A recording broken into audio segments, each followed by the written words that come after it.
Hey everybody, this is Dan Riley coming to you live from Las Vegas at Unleash America, and I am here with Melissa Huntley. How are you doing? I'm doing great. Thank you so much for having me, and thanks for doing this. I'm so happy to have you here.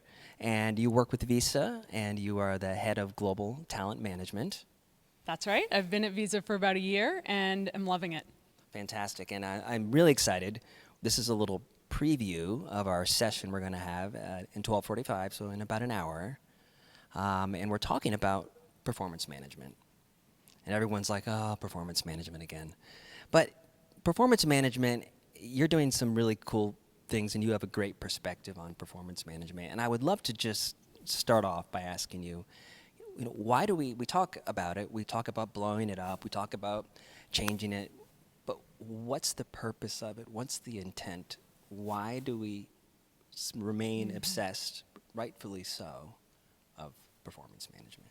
Yeah, well, great question. And by the way, when you say, oh, performance management, I go, performance management. See, I love that. I think it's the most fun topic to actually get into. And by the way, everyone does care about it. At every company that I've led this at, it's the one thing that every executive, every leader, every employee cares about because it touches everyone. So it's a really important topic. The first thing I would say is I actually think we get it wrong a lot in terms of what we're solving for. I think a lot of leaders, a lot of HR practitioners actually get lost in the activity of performance management and in the intent. And they think it's actually about how well are we evaluating our people's performance. That's a piece of it, but it's not really why we engage in performance management.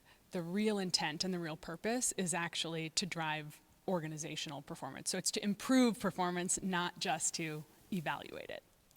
That is a spot-on answer. And for the record, yes, and it's funny that you called out I sort of played the sigh of performance management. And the reality is that you just helped, I think, remind us why it's so important. And employees do care about it.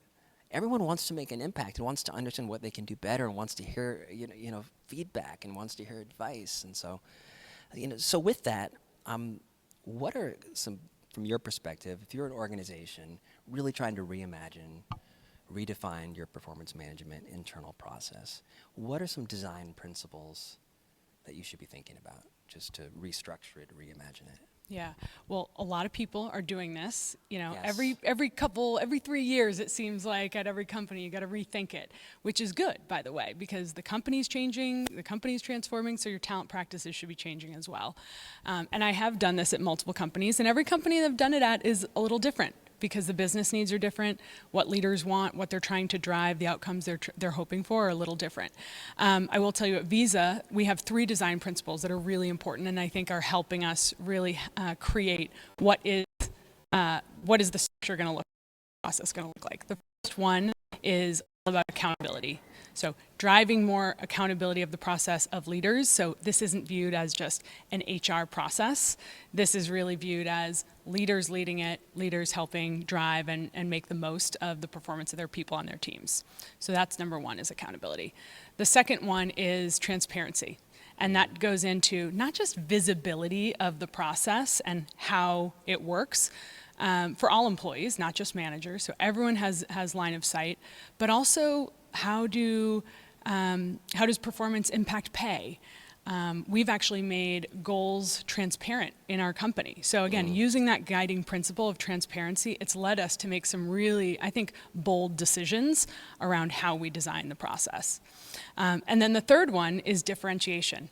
And I will say again, doesn't matter if you've got a bell curve distribution at your company or not, I still think differentiation is important at every company. And so if you're a high performer, if you're someone who's driving tons of impact, you should know it. You should be recognized for that and you should be rewarded for that. And similarly, if you're not driving as much impact as you could or should be, you should be getting that message as well. And so those are the 3 design criteria that we've used at Visa.